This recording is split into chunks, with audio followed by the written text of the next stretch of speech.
Hello दोस्तों, कैसे हो आप सब। मैं हर्षदीप कथूरिया आप सबका वेलकम कर रहा हूँ हमारे प्यारे इस यूट्यूब चैनल पे। आशा कर रहा हूँ जो ये हमने सीरीज शुरू करी है आपको बहुत अच्छी बहुत पसंद आ रही होगी एंड आप अच्छे से अपने क्वेश्चंस प्रैक्टिस कर पा रहे हो। आप अपने स्कोर्स देख पा रहे हो कैसे है ना कि कौन से टॉपिक्स ऐसे थे जो लग रहा था कि बहुत इजी है बट शायद एग्जाम के अकॉर्डिंग परेशान कर रहे हैं, या जो इजी लग रहे हैं और वो टाइम पे हो पा रहे हैं तो उसकी सेटिस्फेक्शन है। तो आई होप आप अच्छे से एनालिसिस अच्छे से पेपर की जांच पड़ताल कर रहे हो एंड अच्छे से सवालों को करने का है ना टाइम के साथ प्रैक्टिस कर रहे हो। हमने पिछले पेपर में 11 अप्रैल वाला पेपर किया था जिसमें शिफ्ट 1 करी थी और शिफ्ट 2 हमने शुरू किया था। तो अभी हम उसको आगे कंटिन्यू करते हैं एंड आई होप आप अच्छे से है ना इसकी तैयारी कर पाओगे। आज कोशिश करेंगे अगेन ज्यादा से ज्यादा क्वेश्चन हम कर पाए। जो नए बच्चे जुड़े हैं तो आप मेरा प्रोफाइल यहाँ पे चेकआउट कर सकते हो एंड आई होप कि ये एक्सपीरियंस ये एक्सपर्टीज का आप अच्छे से यूज कर पाओ एंड आप भी अपने जो भी डिजायर्ड गोल है जो भी आपका एक है ना अपने सपना देखा है उसको आप पूरा कर पाओ। एसएससी ऑलरेडी आप न्यूज हर जगह सुन चुके हो कि कितनी सारी वैकेंसीज सीजीएल सीएचएसएल सीपीओ इन सब के थ्रू आपको देने वाला है। तो ये अगले 7-8 महीने लिटरली हमें जान लगा देनी है और अपना जो भी जॉब का सपना हमने देखा है उसको पूरा करना है। ठीक है, ये वाला क्वेश्चन शायद हम कर चुके थे, काफी अच्छा ये क्वेश्चन था। क्वेश्चन नंबर 3 से हमने शुरू करना था यहाँ पे। ठीक है, तो फटाफट से शुरू करते हैं, ज्यादा से ज्यादा क्वेश्चन लगाएंगे, साथ साथ में एनालिसिस और डिस्कशन करता रहूंगा, आप उसका अच्छे से यूज है ना ले सकते हो। अब यहाँ पे क्या कह रहा है, select the figure from the given option that can replace the question mark in the following series. तो एक ये हमको सीरीज गिवन है, श्रृंखला गिवन है जिसमें हमको अगला फाइंड करना है। तो मेरे बच्चे जैसे ही आप यहाँ पे चेक करने जाओगे है ना, पहले तो ये देखो कि जब अगला आपको फाइंड करना है ना, तो अगला फाइंड करने से पहले हम क्या देखें कि ये एरो का जो मुंह है ना, ये हमेशा जब भी ये घूम रहा है ऊपर की तरफ रह रहा है। ऊपर की तरफ मतलब हमारे राइट हैंड की तरफ रह रहा है, हमारे दाएं तरफ रह रहा है। आप कोई कोई भी किसी भी फिगर में चेक कर लो, अगर ये मेरे बच्चे दाएं तरफ रह रहा है ना, तो इसमें तो बाएं तरफ ये देखो ना, ये लाइन के बाएं तरफ हो गया ना, ये तो नहीं हो सकता, ये ऑप्शन वैसे ही कैंसिल है। ठीक है, पर बाकी 3 ऑप्शन में दाएं तरफ है, तो हम क्या सोचे कि अरे भाई यहाँ पे मुझे दिखा कि 45 डिग्री का फर्क आया, यानी अगर मैं एक कंपास यहाँ पे आपको समझाने के लिए दिखाऊं है ना, कि यहाँ से यहाँ तक इधर आने में 45 डिग्री एंटी क्लॉकवाइज डायरेक्शन में गया, फिर दूसरे से तीसरे इधर से इधर आया, ये पूरा 90 डिग्री हो गया कि 90 डिग्री का इसने टर्न लिया, फिर 90 डिग्री से इस तरफ तक आ गया 135 डिग्री, है ना, लगभग इतना ही है। तो 45 90 135, अब हम 45 और ऐड करेंगे तो ये 180 डिग्री हो जाएगा, यानी ये पूरा गोल घूम के इस तरफ आ जाएगा, है ना। तो ये लाइन आएगी क्योंकि 180 डिग्री का मतलब है अबाउट टर्न, यानी ये भी आंसर नहीं हो सकता, ये भी आंसर नहीं हो सकता, और क्योंकि हम पहले बाय दाएं देख चुके हैं तो ये हमारा करेक्ट आंसर आ गया, दैट इज ऑप्शन नंबर 2। ठीक है, तो सिंपल सी ये चीज हमको इसमें करनी थी। निम्नलिखित मैट्रिक्स का ध्यानपूर्वक अध्ययन करें और दिए गए विकल्पों में से उस संख्या, चलो तो ये इंसर्ट द मिसिंग कैरेक्टर, ऐसा टॉपिक जिसके आप जितने सारे क्वेश्चन लगाओगे उतना आपके लिए अच्छा है। अगर आपको इस टॉपिक में दिक्कत है तो इसका सबसे बढ़िया तरीका है कि ज्यादा से ज्यादा क्वेश्चन लगाओ, क्योंकि इतनी वैरायटी है। कई बार तो एज अ टीचर मेरे को ही हो जाता है कि 500-700 सवाल मैं करवा देता हूँ, फिर भी कुछ नया है ना, अगर एग्जामिनर चाहे तो बना सकता है। तो हमको क्या करना है, जितना अच्छे से प्रैक्टिस कर सके, जितना समझ सके, जितना यूनिट डिजिट का यूज देख सके, उतना हमको यहाँ पे करना है। अब इसमें देखो, आप बेसिक तरीकों से जाओगे, सम करोगे माइनस करोगे कुछ भी नहीं मिलेगा, आप सबको जोड़ घटा के देख सकते हो, गुना करके देख सकते हो। ये हमको समझ में आ रहा है कि छोटे से बड़े नंबर में जब जा रहे हैं तो कुछ इस तरफ ऐसे एक रो में है ना, ये एक पंक्ति में ये सिचुएशन ये सवाल चल रहा है। अब मैं चेक करने जाऊं तो मेरे को कुछ भी यहाँ पे रिलेट नहीं हो पा रहा। अगर मैं सीधे सीधे वे से सोचूं तो यहाँ पे फिर आपको स्क्वायर और क्यूब्स मेरे बच्चे देखना होता है। ठीक है, तो जैसे ही आप स्क्वायर और क्यूब्स लिखोगे तो आपको रियलाइज होगा, अरे 7 का क्यूब होता है 343, ठीक है, और 13 का स्क्वायर होता है 169, और अगर मैं इसको इसमें से घटा दूं, ये वो सवाल है जो आपको एकदम से शायद सवाल पेपर में ना दिखे, तो आप इसको आखिरी के लिए छोड़ सकते हो। अगर आपको नंबर्स याद है एकदम से दिख जाए तो बहुत ही बढ़िया है ना। इन दोनों को आप घटाओगे तो 174 आपको नजर में आएगा। तो यहाँ पे क्या हो रहा है, 7 क्यूब माइनस 13 का स्क्वायर। फिर अगले में देखो 9 क्यूब माइनस 25 का स्क्वायर, यानी 729 माइनस 625, 104। ठीक है। फिर हमको 11 क्यूब 1331 माइनस 30 स्क्वायर यानी 900 करना था, और ये हमारा आंसर 431 आ जाता है ना। तो कहीं ना कहीं ये क्वेश्चन चैलेंजिंग था। ये वो सवाल था जो आपका टाइम वेस्ट करवा सकता है, तो आपको इसको पहले अटेम्प्ट में छोड़ने में कोई दिक्कत नहीं होनी चाहिए। हाँ, कई बार बहुत इजी भी आते हैं तो एक बार नजर मारो, बट अगर नहीं हो रहा तो ये नहीं कि हम बाकी पेपर खराब करेंगे। ठीक है, चलो जी। एम्बेडेड फिगर बताना है, कौन सी आकृति यहाँ पे छुपी हुई है हमको ये बताना है। तो गाइज अगर हम ये देखें, है ना, ये यहाँ पे दिखाई दे रही है पर उल्टा हो रखा है, और ऊपर लिखा है कि घुमाने की अनुमति नहीं है, तो ये कैंसिल। यहाँ पे मेरे को लग रहा है कि ये वाली सिचुएशन सेम दिख रही है ना, पर यहाँ पे पीछे ये ऐसे स्क्वायर बना हुआ है, तो यहाँ पे स्क्वायर नहीं है तो ये कैंसिल। और इसी के साथ साथ मुझे ये दिख जाता है कि अरे ये यहाँ पे बना हुआ है, एक तरीका तो ये है ना, कि सर ये रहा आंसर। इसमें भी क्योंकि उल्टा घूमा हुआ है तो ये भी रहा। अब वो दिखने को पहली बार भी दिख सकता है, बट स्क्रीन पे जब आप देख रहे हो, आप प्रैक्टिस करते हो ना इन क्वेश्चंस को, तो मेक श्योर करना कि आदत डालो ऐसे कंप्यूटर पे करने का हर चीज का। ये नहीं सोचना कि बुक है या पीडीएफ है, क्योंकि आपने पेपर ऑनलाइन मोड में देना है। कई बार एक ऑप्शन नीचे आपको स्क्रॉल करना पड़ेगा, तो माउस लो अपने लैपटॉप या आप जिस भी डिवाइस में कर रहे हो, मतलब आदत डालो इसको अच्छे से वहां पे चलाने की स्क्रीन को, क्योंकि उस स्क्रीन को जिस पे आपने टेस्ट देना है उसमें कई बार बस दो ऑप्शन दिख रहे होंगे, दो अगले पेज पे होंगे या साइड पे होंगे, तो आपको उसको देखना आना चाहिए। ठीक है, चलो सवाल नंबर 6। अब ये क्या कह रहा है कि एक ही बॉक्स के दो है ना, हमको ओरिएंटेशन दिए हुए हैं। How will the box look when unfolded, अगर इस बक्से को हम खोल दे तो ये कैसे दिखाई देगा। अब मेरे बच्चे देखो, 7, 4 और 6, 3, 5 और 8 ये हमको गिवन है, यानी ये इनके पड़ोसी हमको बताए गए हैं, नेबर बताया गया है।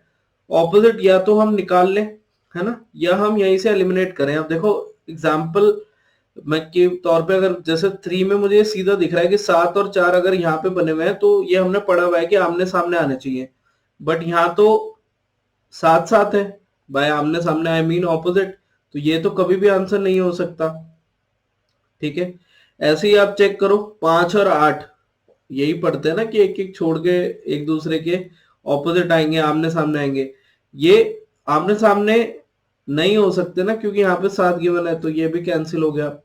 ऐसे ही आप अब अगले में चेक करो, अगले में आपको कौन सा वाला ऑप्शन ऐसा लग रहा है कि अरे ये करे। अब इसमें आपको लगेगा कि सर इसको काटो ना, 5 और 8 यहाँ भी तो ऑपोजिट दे रखा है, अभी हमने फोर्थ भी तो इसी करके काटा, तो जैसे आप ये करोगे तो ये भी कैंसिल। तो यही एक फोटो है जिससे हमको ये भी पता चलता है कि 6 के ऑपोजिट 8 था, 3 के ऑपोजिट 4 है, और 7 के ऑपोजिट 5 है।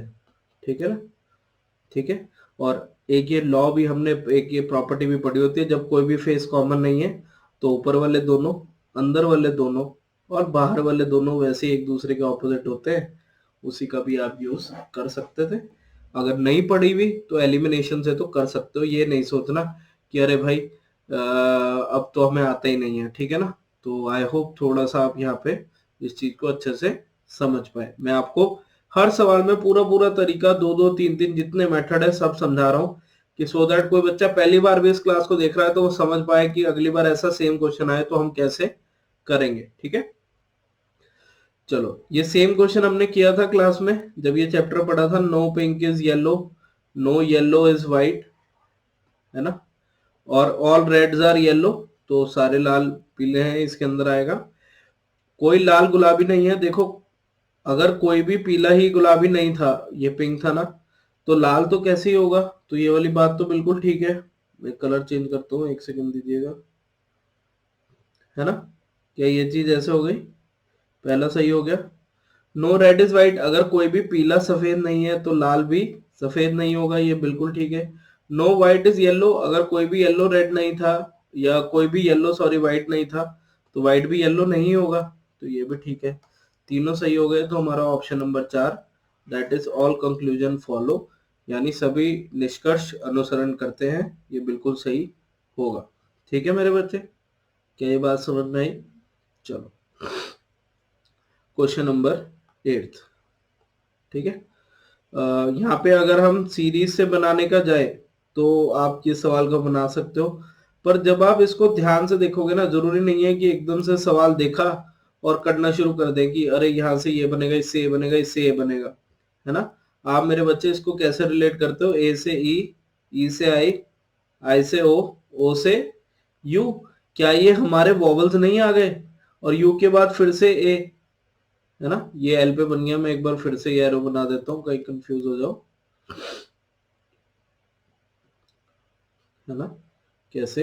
ए से ई से आई से ओ से यू और यू से ए, तो ये हमारे वॉवल्स आ गए जो हम इंग्लिश लैंग्वेज में पढ़ते हैं, ए ई आई ओ यू, है ना। अब इसी बेसिस पे देखो, जब आखिरी में यू आ रहा है तो दो ऑप्शन तो कैंसिल हो गए, और अब मुझे ये पता लग गया कि मैं पहला भी निकालू ना तो उससे बन जाएगा, तो के 11 नंबर, एफ 6, ये हमारा 1 नंबर, ऐसे हो गए ना। 5 5 माइनस हो रहे हैं, ये फिर 22, अब 22 में से 5 माइनस होंगे तो 17, 17 नंबर पे आता है क्यू, है ना, कि 17 क्वीन है, और उसमें से 5 माइनस होगा तो 12 पे एल, तो ये बिल्कुल सही बन रहा है। तो क्यू पे शुरू और यू पे खत्म, ये हमारा करेक्ट आंसर यहाँ पे इतनी देर में पता लग जाएगा। तो 2 नंबर से मैंने चेक कर लिया, बाकी आप चेक करना चाहो तो कर सकते हो, सिमेट्री बिल्कुल उससे भी आपको देखने को मिलेगी, कोई भी टेंशन या कोई भी घबराने वाली बात नहीं है। ठीक है, चलो क्वेश्चन नंबर 9। अब क्वेश्चन नंबर 9 में क्या कह रहा है कि राखी का कोड ये है, शालू जी का कोड ये है, मंजू का कोड बताओ। अब ये तो मेरे ख्याल से बहुत आसान है, क्योंकि आर को उस दिन भी मैंने बताया था 18, है ना, 18 को हिंदी में ठ र बोलते हैं, र की आवाज आती है, तो वहां से याद कर लो कि आर का नंबर 18 हो गया, और 18 का दुगना दे रखा है हमको 36, ए का नंबर 1, उसका दुगना दे रखा है 2, ऐसे ही हो रखा है ना सीधा सीधा, कि नंबर उसका डबल, तो एम का नंबर 13 का दुगना 26, ए का नंबर 1 उसका दुगना 2, तो 26 और 2 वाला एक ही ऑप्शन था, और ये हमारा करेक्ट आंसर हो जाएगा। इसमें इतना ज्यादा टाइम लगाने की जरूरत है ही नहीं, और हम लगाएंगे भी नहीं। ठीक है, 10th क्वेश्चन नंबर 10 एनालॉगी का सवाल है, जहाँ पे एक जो हमारा नंबर है या शब्द है वो दूसरे से मिलता है या कुछ एक रिलेशन बनाता है, कोई संबंध बनाता है, हमें उसका सेम रिलेशन दूसरे साइड ढूंढना होता है। तो अब देखो 441, कुछ नंबर मैंने कहा था दोस्ती करने पड़ेंगे, तो 441 21 का स्क्वायर है, तो अगर ये नंबर है तो उससे 2 कम किया और उसका स्क्वायर, तो मेरे बच्चे अगर यहाँ 28 है तो 2 कम करो 26, तो 26 का स्क्वायर 676 होता है, ये आपको पता होना चाहिए। ठीक है, वहां पे करके देखना चाह रहे हो तो 6 6 36, 12 24 27, और करके भी देख सकते हो, कोई टेंशन वाली बात नहीं है। ठीक है ना, बट जितना याद होगा उतना सही है, और यूनिट डिजिट तो है ही है ना, कि 26 गुना 26 किया, कॉन्फिडेंस चाहिए बस, 6 इंटू 6, आखिरी में 6 तो आएगा, तो एक ही ऑप्शन है। ठीक है, क्वेश्चन नंबर 11, हमको मिरर इमेज यहाँ पे फाइंड करना है। अब मिरर इमेज में देखो ऑप्शन जितना जल्दी एलिमिनेट करोगे उतना आपका फायदा यहाँ पे जल्दी से होगा, रादर देन करेक्ट फाइंड करने में। ये परसेंटेज तो यहाँ आ नहीं सकता क्योंकि ये ऐसे है, तो इधर सबसे पहले तो at the rate and he होगा, तो ये ऑप्शन कट गई। ठीक है, अगर अब मैं ई को चेक करूं तो यहाँ पे ये ध्यान से देखो, ये दोनों जगह ई इन्होंने पूरा सेम ही बनाया हुआ है जो यहाँ है। अरे ऐसे थोड़ी होता है, जब इसको इस तरफ देख रहे हैं तो ई कुछ इस तरफ ऐसे बनेगा ना, जैसे ये यहाँ पे गिवन है, तो बस ये करेक्ट है, दो में तो गलत ही बना रखा है। अब वो आपके देखने के ऊपर है, आप कोई भी अल्फाबेट से शुरू करो, एलिमिनेट कर सकते हो, कोई टेंशन की बात नहीं, जिस पे पहले नजर चली जाए उससे आप बस कैंसिल करते जाना, नहीं हो रहा तो अगले पे चलो, टाइम वेस्ट करने की जरूरत नहीं है। ठीक है, चलो क्वेश्चन नंबर 12। अब एक वेन डायग्राम में वो क्या कह रहा है, षटकोण पुलिस ऑफिसर को दिखाता है, तो जो हेक्सागन है यानी 6 साइड वाला, ये पुलिस ऑफिसर्स को दिखा रहा है, ठीक है। पेंटागन यानी पंचकोण हमारे ग्रेजुएट्स को। अब हमको यहाँ पे निकालना क्या है, how many Indian police officer, तो पुलिस ऑफिसर आ गया, ग्रेजुएट आ गया, इंडियन चाहिए और फीमेल नहीं चाहिए, तो स्क्वायर हो गए इंडियन, यानी इन तीनों के अंदर आना चाहिए, ठीक है। और फीमेल मतलब ये सर्कल ही तो रह गया, वर्ग ही तो रह गया ना, इन तीनों में आए, वर्ग में ना आए, तो वो ऐसा कौन सा नंबर है, क्या 11 है क्या, एक बार चेक कर लो, क्या 11 है, और वो ऑप्शन नंबर 4 में है, तो ये हमारा करेक्ट आंसर हो जाएगा। यही करना है बस, एक बार चेक कर लो, क्या इतना समझ में आता है आपको, कोई दिक्कत की बात तो नहीं है। चलो question number 13, in a certain code, money का कोड ये है, क्रेडिट का कोड बताना है। अरे बच्चे ये तो आप मेरे ख्याल से देखते ही अब कर देना चाहिए कि कोई भी देखो, 13 से 16 प्लस 3 15, ओ का नंबर 15 होता है ना, यूटी में आप पढ़ते हो, आर 18 प्लस 3, एन 14 17, सब में +3 हो रहा है, तो इससे आसान तो क्या ही सवाल होगा। तो क्रेडिट में +3 किया, एफ सब में था, यू ऑलमोस्ट सब में है, ई 5 और 3 8, तो ये दो ऑप्शन कैंसिल हुए। उसके अगला वर्ड है 4, 4 और 3 7, वो भी दो ऑप्शन में है, 9 3 12 है ना, ये 9 है और इसमें 3 जोड़ के 12 बनाना है ना, तो ये करेक्ट हो गया। कोई बच्चा भाई ये चाह रहा है कि सर आप वैसे नहीं बता रहे जैसे किताबों में लिखा होता है, तो भाई पेपर में आदत ऐसे ही पड़ जाएगी, तो ऐसे कोशिश करो कि ऐसे पूरा पूरा समझने के लिए पहली क्लास में तो ठीक है, प्रैक्टिस सेशन में नहीं अफोर्ड कर सकते कि हम ऐसे एक एक हर क्वेश्चन को ऐसे करें। मैंने बट फिर भी एक क्वेश्चन लिख दिया, आपको परेशानी नहीं होनी चाहिए, ठीक है, बट इसकी आदत हमको नहीं डालनी है, इस चीज का ध्यान रखना, ठीक है जी। क्वेश्चन नंबर 14, एक निश्चित भाषा में ये कोड्स हमको गिवन है, ओके का कोड बताना है। तो देखो सबसे पहली बात, अगर हमें जो कोड निकालना है वो ऊपर गिवन हो तो हो सकता है वो डायरेक्ट कोडिंग है, और हमको ये भी गिवन है जो शब्द इसमें आ रहे हैं और जो नंबर यहाँ आ रहे हैं वो आगे रिपीट हो रहे हैं, तो मतलब डायरेक्ट कोडिंग, एक कहीं ना कहीं डायरेक्ट रिलेशन है। हमको ओके का कोड चाहिए, तो देखो अगर ओके शब्द इस कोड में है तो हमारे आंसर 6 5 8 3 में से कोई एक होगा, 6 5 8 3 में से कोई एक होगा, यानी इनमें से कोई एक हमारा डेफिनेटली आंसर है। अब देखो माय फादर इज, यहाँ पे लिखा है my father is well, code है 5137, क्या 5 और 3 कॉमन है क्या, पहले वाले कोड में था 6583, दूसरे वाले में है 5137, यानी दो जो नंबर है, अब वर्ड मत देखो, पहले नंबर देखो, दो नंबर सेम है, ऊपर अगर आप वर्ड देखने जाओगे तो फादर और एज सेम है, कौन सा किसका है मुझे ये टेंशन नहीं लेनी, क्योंकि मुझे तो ओके का फाइंड करना है।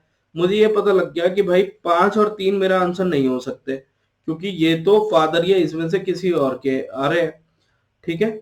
अब मैंने चेक किया, हर आर्म इज 2839, अब देखो 2839 में मेरे को पता चला, अरे 8 और 3 ये भी अब यहाँ पे रिपीट हो रहा है।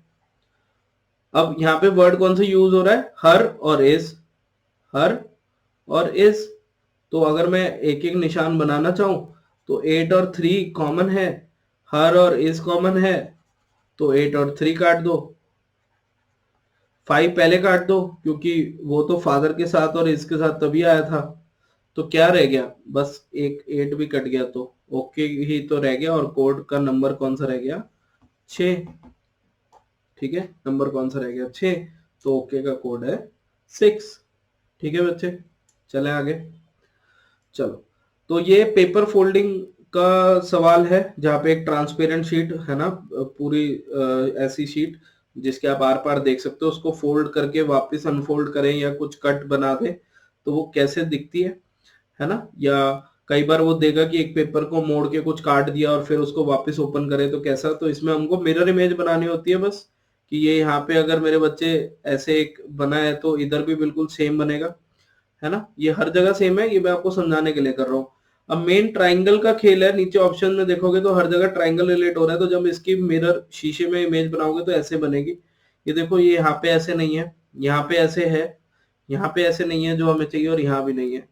तो ये सारे ऑप्शंस हमारे कैंसिल हो गए और ये बस सीधा करेक्ट आंसर आ गया। इससे ज्यादा इसमें टाइम लगाने की जरूरत नहीं है। ठीक है, क्वेश्चन नंबर 16, ये अगेन सेम सवाल हमने डिटेल क्लास में किया था, जो मैंने आपको प्रीवियस ईयर क्वेश्चंस करवाए थे। इसको हमें क्या करना होता है कि सही विकल्प का चयन करना है कि जो नीचे दिए गए जीवों को एक तार्किक और अर्थपूर्ण क्रम में व्यवस्थित करता है। तो एक लॉजिकल अरेंजमेंट होना चाहिए, मीनिंगफुल होना चाहिए, यानी कुछ भी मार्क कर दिया। तो जब आप इन सारे है ना एनिमल्स या फिशेस के बारे में पढ़ोगे तो आपको दिखाई देगा कि भाई कहीं ना कहीं साइज की बात है, क्योंकि कुछ ऐसे और कोई वैरायटी हो नहीं रही, और अगर कंपेयर करना है इन सबको तो साइज की बात होगी। तो साइज जब हम चेक करने जाएंगे इन सब में, तो सबसे बड़ा और सबसे छोटा हमको पता होता है मोस्टली। मोस्टली मतलब ज्यादातर हमको पता होगा सबसे बड़ा कौन सा और सबसे छोटा कौन सा है। तो आप कहोगे सर ब्लू व्हेल तो वैसे ही सबसे बड़ा, यहाँ पे हमने पढ़ा हुआ है कि सबसे बड़ा है ना कि वाटर एनिमल है, या पूरे इवन वर्ल्ड में ही सबसे बड़ा जिसके बारे में हमने पढ़ा है डायनासोर, तो कहानियों में देखे। ठीक है, तो देखो अब 2 आखिरी में कहाँ पे इन 2 ऑप्शन में है, तो ये तो कैंसिल। ठीक है, अब 1 और 4 को कंपेयर करना है। अब स्टारफिश और टॉर्टोइज है ना, टॉर्टोइज मतलब कछुआ, और स्टारफिश वो जो आप ऐसे अलग अलग शेप में देखते हैं ना। तो स्टारफिश ऑब्वियसली छोटी सी आपने देखी होगी, टॉर्टोइज बड़े भी होते हैं, तो कहीं ना कहीं स्टारफिश पहले आएगी, 1 पहले आएगा, तो ये ऑप्शन भी कैंसिल, तो 3 है। बार बार बात वही हो रही है कि सही ऑप्शन चूज करने से बेटर है कि जो गलत है उनको कैंसिल करो, एलिमिनेशन का यूज करो, और ये तभी कर पाओगे अगर आपको कॉन्सेप्ट्स पता है, आपको ये अप्रोचेस पता है कि हम जल्दी सवाल को कैसे बना सकते हैं। ठीक है ना, तो इस चीज का आप ध्यान रखो। अब ये क्या कह रहा है, सेटिंग अरेंजमेंट का सवाल है कि 5 व्यक्ति एक पंक्ति में उत्तर दिशा की ओर देख रहे हैं। ठीक है, तो मेरे बच्चे उत्तर की ओर कुछ फिर से ऐसे हो गया, ये हमारा लेफ्ट साइड, ये राइट साइड, यानी ये बाएं और ये दाएं, if I am not wrong. दोनों छोर पर बैठे 2 व्यक्तियों में एक अंत है ना अंतर्मुखी, और दूसरा भाई मैं इंग्लिश में थोड़ा सा पढ़ लेता हूँ, एक इंट्रोवर्ट है एक एक्सट्रोवर्ट है। चलो अब मैं 2 केसेस मैंने आपको एक क्लास में भी कहा था कि इसको मत बनाना, पहले आगे पढ़ लेना, है ना।